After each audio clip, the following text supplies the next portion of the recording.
Welcome to the Mindful Healers podcast with Dr. Jessie Mahoney and Dr. Ni-Cheng Liang. We are physicians and leaders who are also trained in coaching, yoga, mindfulness, and integrative medicine. We are also mothers, spouses, sisters, daughters, aunts, and friends. In this podcast, we share candid, heart-centered, loving, science-based, thoughtful, and often fun conversations about the challenges life throws at us. With our collective experience of over 30 years in physician and personal wellness, we reflect and offer pearls of wisdom for navigating life's challenges with more ease. From parenting, marriages, money scarcity, cancer survivorship, uncertainty, challenges in practicing medicine, we cover it all. We invite you to refresh your perspective and empower yourself with mindset, mindfulness, and other well-being tools that actually work. A quick reminder that nothing in our podcast is medical advice. In honor of our third Connected Nature retreat, our episode today is on how to be more tree. Trees are truly amazing. Sure, they change carbon dioxide into oxygen, which is pretty important if you like breathing. But did you also know they build networks with other trees, can take action when they are being threatened, and have all sorts of clever ways to carry on growing even when they are knocked flat? Trees have been around for nearly 40 million years, a good amount of time to accumulate some serious wisdom. They've become masters at adapting, surviving, and thriving. In our complex and often confusing human existence, it's not always easy to keep a cool head and a happy heart. If something is getting under your bark, or you're suffering from a few snapped branches, or you just need some reminding to enjoy the feeling of the sun on your foliage, we hope you will find inspiration in these pages to help deal with life's bumps and bruises. So sit back, let the wind gently rustle your canopy, and discover how to be more tree. The introduction of the book, How to Be More Tree, Essential Life Lessons for Perennial Happiness, written by Liz Marvin. Our intention for today's episode is to share the tremendous wisdom that is offered by trees, and also to share some of what came up at our most recent Connected Nature retreat. We hope that you will take away that being like a tree can be a fabulous leadership tool and a life strategy. Trees have wisdom to offer parents, children, colleagues, leaders, physicians, spouses, and every single person as an individual.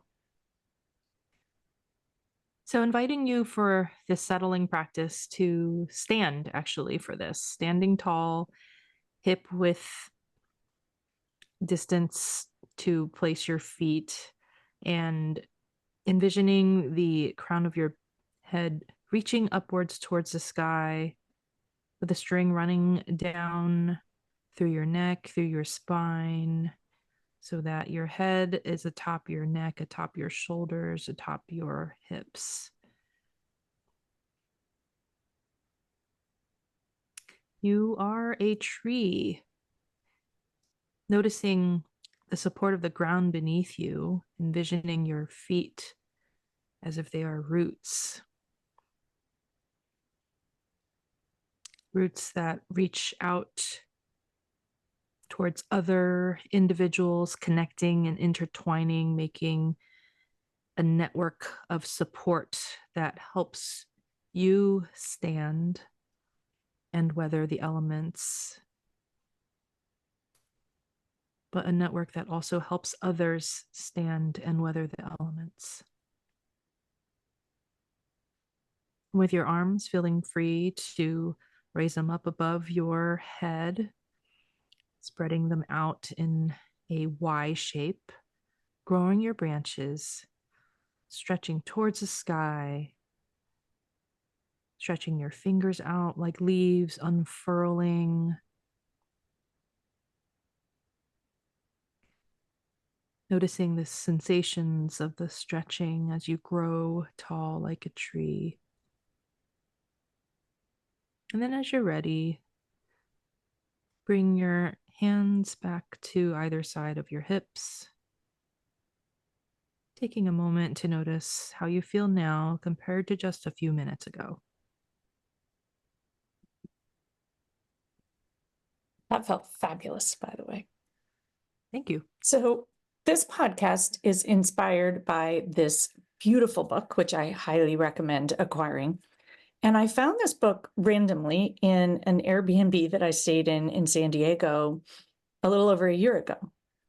And it so inspired me that for this year's Connect in Nature, I set it as one of my intentions to help people be more tree and learn some of these lessons from the trees as we were amidst the beautiful trees in Muir Woods and the eucalyptus trees in at Green Gulch.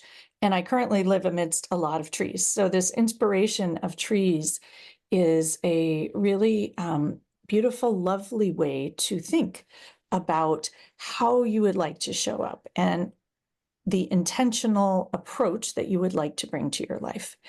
And what so inspired me about this book is literally every single page is a lesson, a mindful coaching life lesson. And so I thought I would also read just the description of it because I think it's really powerful to think about trees in this way. And this beautifully illustrated book celebrates the wisdom of trees and what they can teach us about everyday life, from basking in the sun to weathering the storm. As you learn about dozens of trees, from the acai palm to the Yoshino cherry, you'll find that their means of survival are not so different from ours. The juniper tree proves that it's possible to flourish anywhere as long as we put down strong roots. A mountain hemlock finds strength basking in the sun, while a black walnut's sturdiness comes from its thick, steely core. The hawthorn demonstrates resilience as it adapts to strong winds and storms by finding balance in its roots. So trees have many more lessons to offer, from letting go of the past to branching out to resisting the urge to overstretch ourselves. I love that one. How to Be More Tree is an essential companion for all those moments when we are having trouble seeing the forest from the trees. And that, I think, is a really beautiful way to start out our thoughts about trees and how they've played a role in our life and in the retreats.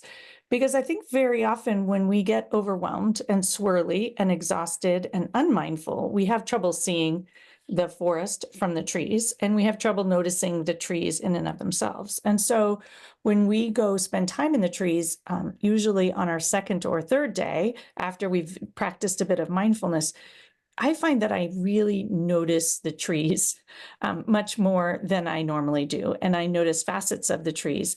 And I'm thinking back to many people's comments about Muir Woods that they had been there many times, but they had not experienced the same way.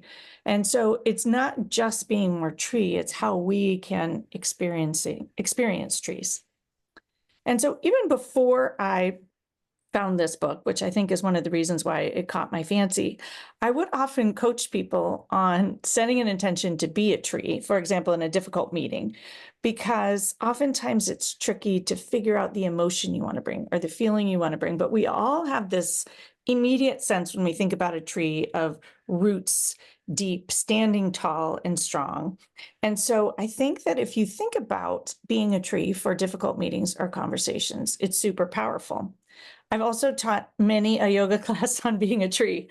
And, we have the tree pose, but there are so many lessons here that we're going to talk about where you can actually embody trees. And that is what I want to offer to many of you. So this book offers literally being more tree. And so letting your cells be like a tree. And so a couple of thoughts that I have about it are trees have roots. And so they use their resources creatively. And they take time to send their roots downward or outward to bring them nutrients. They set themselves up for success.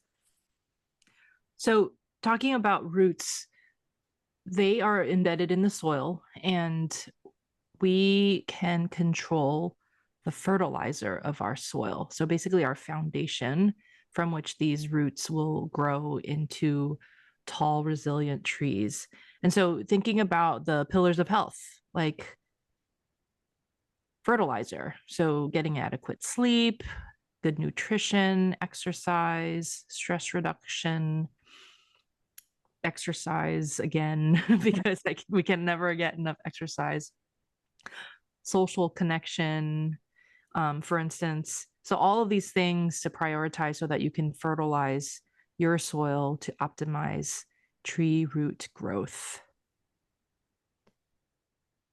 The redwood trees also drink the fog. So they don't just draw up nutrients from the earth, they actually draw nutrients from above and they get the moisture that they need to survive from above. It makes them very resilient in times of drought. And so to me, it's this invitation of where else can we nourish ourselves? And whether it be the moisture of the fog or the sunshine, where else that's not your expected location of nourishment can you feed yourself? Trees, and especially the redwoods, live in community. And one of the things that is highlighted in Muir Woods is these circles of trees and what happens when one tree dies. And it's really this beautiful reflection of how community makes us stronger. Yeah, we are absolutely stronger together. And the redwood trees also support each other. So those same roots are actually not deep. They're only about a foot deep, but they connect to all the trees around. So all their roots are intertwined and they are all strengthening each other. They're all supporting each other. And what a powerful vision of these networks of roots, football fields long, supporting these humongous, majestic trees. It's pretty powerful thought about how important supporting each other and community is. Within the root network and the soil, there are also microorganisms and fungi, for instance, on the floor of the forest. And so even beyond the root network are the symbiotic relationships between the different species of not just trees, but also of the fungi, of the smaller plants like the clovers that we saw in Muir Woods, of different grasses and other plants that live on the floor. All of that helps to support the football-sized network of roots and foundation. Don't forget the bugs, right? It's like, it's the doctor lens to the trees. The redwoods also grow towards the sun. And I was just noticing as you did that pausing reflection, when you reach your arms up, you feel so much different and much more energetic. We're recording this at night when we're maybe a little tired. And when I did that exercise, you feel so much better. And so this idea of growing towards the sun is really powerful. And to me, it's about not hiding and also standing tall and proud. And so as we're reaching taller, many of us in medicine and in women in life in particular, we tend to hide and like shirk down and minimize ourselves. These redwood trees, they do not hide. They stand extremely tall and proud. So the other aspect about growing towards the sun are that the branches and the leaves do that. So they can get what they need so that they can help to optimize their own flourishing.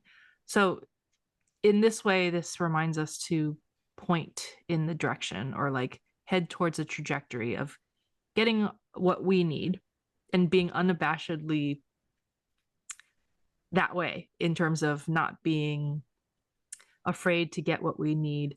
And this in turn sets us up for success and further growth, like the trees. And makes me think also of just this idea of intention. And so having a specific direction that you want to grow. And ideally, it be something that is good for you and nourishes you and helps you live a long time and healthy as you do so.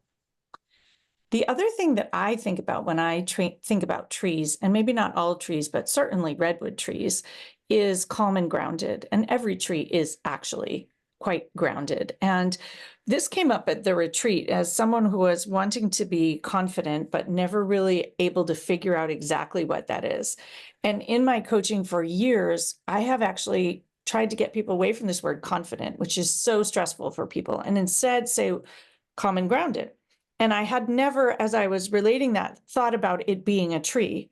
But after being at Muir Woods, when we had this coaching session, it was very clear that that was embodying a tree. And I just loved that, as we were talking about takeaways, that this was one of the takeaways, that this person was going to be a tree in terms of embodying and growing their confidence in self and their ability to be calm and grounded as they move through their life. So many trees, especially the redwoods, are older than most human beings that are alive.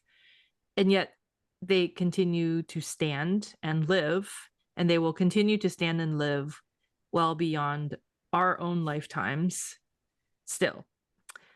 They have weathered so much extreme, harsh conditions like temperature, drought conditions, or maybe flooding conditions and fires. And while there might be scars like on their bark or in the rings of their trunks, they still stand tall and they still remain just as they are through it all, leaning into their support systems, growing towards the sun, using the nutrients of the multi-symbiotic relationships and the root systems. And so if you think about the structure of a tree, the bark of it is pretty darn solid and yet very forgiving, regardless of what it endures. And I often like to think of a tree as sort of the anti-perfectionism, because we actually think that those trees with those big burls and, trees that are imperfect and have scars as the more beautiful tree. And if I think about oak trees, same kind of things, like the funkier looking they are, the more beautiful they are. There is a tree at the Sagrada Retreat, which is completely dead, and has holes everywhere from woodpeckers storing acorns. And it is one of the most beautiful trees I've ever seen, but completely dead and broken off. And it's just this vision against the sky and the light. And so again, we give all this grace to trees and we see them as elegant when they are irregular, and we don't do the same for ourselves. And so that lesson of imperfectness being actually more beautiful and is really, really powerful. So trees also, I like to say they bend and sway in the storms, but they rarely fall down. Occasionally in a big hurricane, they do fall down, but they rarely fall down. They're quite resilient is the word that comes to mind, but just recognizing that they don't react, they just sway. So their wood is strong, but their wood is also flexible, which enables it to remain standing after that torrential weather. And all trees are different. And reminding ourselves that we can each be different and be beautiful and have different strengths and weaknesses. One of the beautiful things about this book is it talks about all the strengths and weaknesses and adaptations of all these kinds of trees, many of which I've never heard of. And to realize that they all have what I would say like superpowers and growth areas, and that they actually lean into their strengths in their differences, which is something we always focus on what we're not good at. Trees don't do that. They focus on what they're good at, and they use that to help them live longer. I'm going to say happier and healthier, happier being thriving and healthy. And yet the anatomy of trees is still largely the same. So you have roots, you have the trunk, you have branches, and you have leaves. So just reminding us that there's actually more in common than there is different. But each tree, even within the same species, is different, very similar to us, with our genetic code being very, very similar. And yet each one of us, even within the same family, unless you're like identical twins, uh, is actually a little different. Love that. And something I learned recently about redwood trees, which essentially blew my mind, but it's really interesting. They return things that they don't need back into nature. And it's this quite symbiotic relationship. And so they drink 50 gallons of water a day during time periods where they need water. And then when they know that the rain is coming or the winter or fall is coming, they actually stop drinking and return water into the creeks. And it's sort of a lesson of taking what we need when we need it and sharing with the environment and the other things in the environment. To me, it's just really powerful, beautiful way of looking at sort of our symbiotic relationship with everyone around us and everything around us, including this earth. Trees also have seasons, and some of them drop their leaves and they let go of things when they don't need them, and they grow new leaves. And that reminds me also of this ability to begin again and regrow and reimagine yourself annually, if you wish. Trees are experts at that. So we wanted to move on to talking about a few other lessons from the retreat, not just from trees, but from our time in nature in particular. And one of the things that I notice every single year at Connect in Nature, and I spend a lot of time in nature, but is this synergism between nature and mindfulness and yoga and mindset work, and the impact of nature itself on our nervous system and our ability to relax is incredibly powerful, and its impact on our physiology, let alone our mindset, incredibly powerful.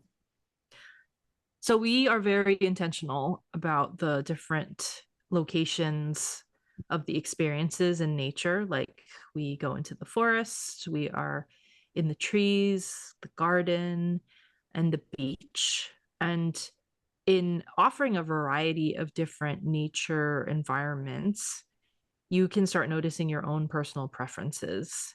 And in doing so, what we create with these different environments, opportunities, if you will, we maximize being in a parasympathetic state. So much so that it really disrupts, and disrupt I use in a good way, our own day-to-day clinical work schedule, which is oftentimes much more sympathetic nervous system driven. And so when we are in a much more predominant parasympathetic state, I think that opens us up and makes us much more receptive to noticing and to growing. And that being in nature, so many different opportunities to practice mindfulness. One of the things that I really tried to bring about in many of the more formal mindfulness meditation practices is using our senses. And while we can't always be in Muir Woods day in and day out and still practice medicine or do our day-to-day jobs, we definitely can set intentions to expose ourselves to more nature during our busy day-to-day lives, like the mindful walks between morning patients and afternoon patients that I take during my lunch break, and then purposefully, intentionally noticing nature, even the small things like just the blue sky, the branches of a tree, little butterflies or other critters that I happen to see. No matter how small or seemingly inconsequential, it's really about the small things and the noticing that make the most difference. And if you can't get outside, even just a picture of nature, framed or unframed artwork, and then even being intentional about setting up your screensaver. So you can give yourself these very intentional micro doses of nature throughout your day as well. So moving on to our episode mindful reflection questions. What would a tree do? And how would a tree handle a difficult situation or a difficult relationship or a difficult conversation that's ahead of you? How are you already like a tree? And how would you like to be more tree? So a moment to reflect upon our plans for next year for Connect in Nature.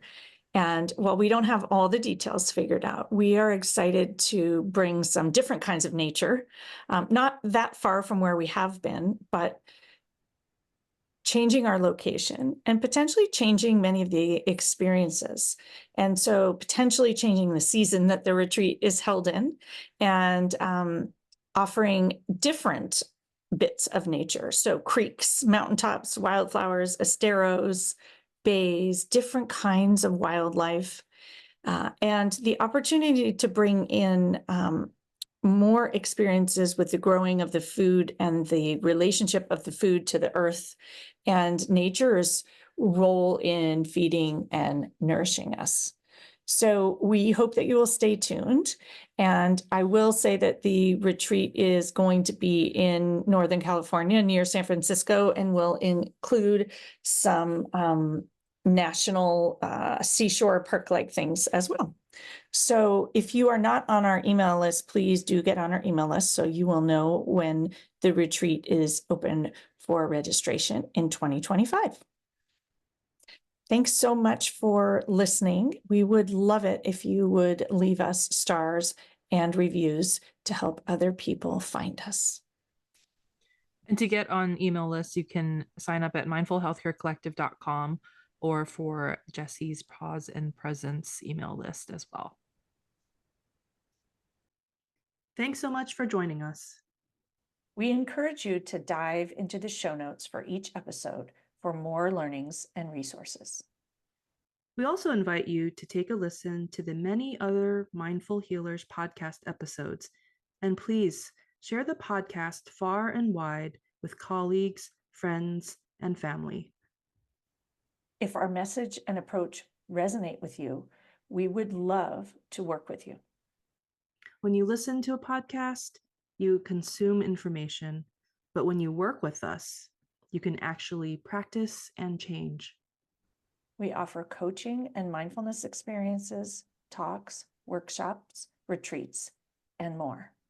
Connect with us at the mindfulhealerspodcast.com. The content of this podcast is not medical or life advice. We invite you to participate in the mindful moments we offer at the end of most of our podcasts, but please only do so safely.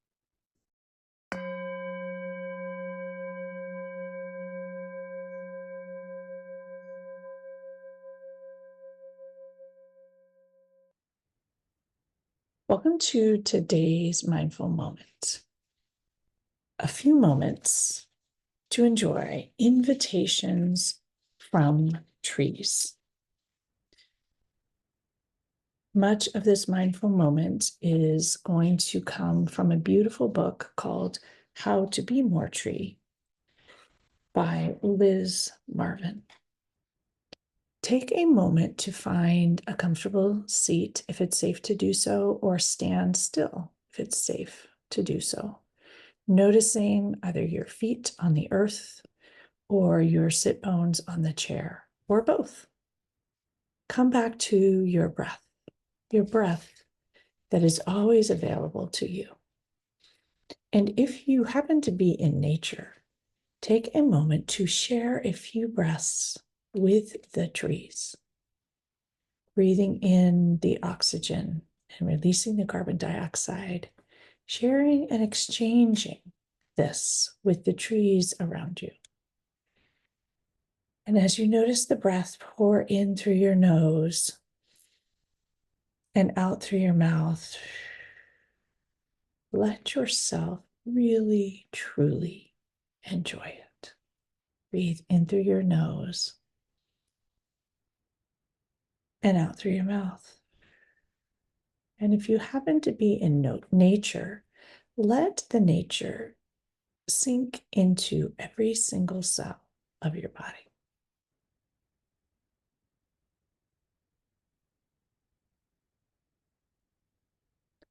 And I invite you to bring one hand to heart and the other hand atop. Pressing the heel of your hand into the heart space, releasing oxytocin, allowing you to soften and relax, and bathe yourself in more oxytocin. The top hand on the bottom hand, rubbing skin to skin, lessening the cortisol, and allowing this to feel really, truly amazing.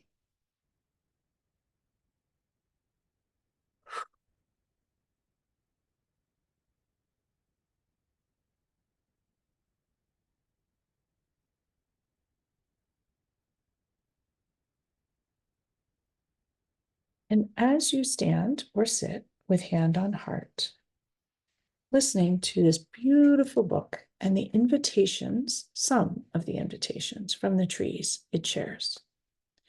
Trees are truly amazing. Sure, they change carbon dioxide into oxygen, which is pretty important if you like breathing. But did you know they also build networks with other trees, can take action when they are being threatened, and have all sorts of clever ways to carry on growing even when they are knocked flat? Trees have been around for nearly 400 million years, a good amount of time to accumulate some serious wisdom. They have become masters at adapting, surviving, and thriving. Invitations from trees. Beginnings are always small. The Japanese maple. Draw strength from others. The aspen tree. Patience is a virtue. The yew tree. Ask for help when you need it. An invitation from the elm tree. Adapt to your environment. An invitation from the American beach. Be authentic. An invitation from the hornbeam tree. Love where you live. An invitation from the willow tree. Bask in the sun. An invitation from the mountain hemlock. Find your happy place. An invitation from the alder. Attend to your core. The black walnut tree. Look on the bright side. The chestnut tree. Don't be afraid to branch out. London plane. Get plenty of rest. The silver fir tree. Stand tall. The baobab tree. Be creative. The holly tree. Give without expectation. The olive tree. Set your own boundaries. An invitation from the white poplar tree. Be a good friend. The African acacia. Life is all about the small wonders. The acai palm tree. Be open to change. The balsam fir tree. Don't worry about things you cannot control. The Sève blue tree. Follow your own path. The banyan tree. Reach for the sky. The Gutta persha tree. Focus on the positive. The Gaiaria tree. It's okay to be different. The dragon blood tree. Learn from your past. The Corsican pine tree. Live in the moment. The Yoshino cherry tree. Pause for a moment here and come back to your breath. Reground yourself, recenter yourself. Closing eyes if it's safe to do so, a light loose gaze if it's safe to do so, and noticing how you feel. Noticing if you are attaching to trying to remember any of those invitations. Let them be a soft, light invitation. The beech tree invites you to figure out what's really bothering you. The giant sequoia invites you to accept your limits. The Chinese pistache tree invites you to change with the seasons. The Douglas fir invites you to make the most of your community. The cottonwood tree invites you to love the age you are. The ginkgo tree reminds you that nobody is perfect. The European box tree reminds you to let it go. The sugar maple invites you to look after the next generation. The bald cypress invites you to be proactive. The ash tree reminds you to celebrate your strengths. The kauri tree reminds you to stand on your own. The banksia tree invites you to embrace change, even when it's scary. The oak tree reminds you to make the most of downtime. The Scots pine invites you to stand your ground. The beech tree reminds you that timing is everything. The hawthorn tree reminds you to weather the storms. The Sierra palm invites you to stop holding on to what's holding you back. The red cedar invites you to live in harmony. The sycamore tree invites you to break out of the everyday routine. The cork oak tree reminds you to enjoy the ride. The black tupelo tree invites you to not be wasteful. The neem tree reminds you to offer shelter to others. The silver birch invites you to remember you don't have to be the star of the show. The cook pine invites you to remember to be careful which way you lean. The hazel tree invites you to be flexible. The lilac tree reminds you that happiness is a choice. The jarrah tree invites you to remember to save for a rainy day. The peepal tree reminds you to get in touch with your spiritual side. So many lessons, life lessons for perennial happiness from trees. Coming back to your breath and noticing how you feel after all of these beautiful invitations. In our complex and often confusing human existence, it's not always easy to keep a cool head and a happy heart. If something is getting under your bark, or you're suffering from a few snapped branches, or you simply need reminding to enjoy the feel of the sun on your foliage, I and we hope you'll find inspiration in this moment from the trees to help you deal with life's lumps and bruises. We hope that you will join us amongst the trees to enjoy the lessons from the trees, to activate your parasympathetic nervous system, to breathe with the trees at a Connect in Nature retreat or any of the pause and presence retreats. Noticing your hand on heart and hand on hand. Noticing how you feel after receiving these invitations from the trees and the invitation to join us amongst the trees to learn from the trees. May you all be well, and may you all enjoy being a bit more tree in the week ahead, the month ahead, and the year ahead. We hope to see you all in person and dance and play with you amongst the trees. Namaste from the Mindful Healers.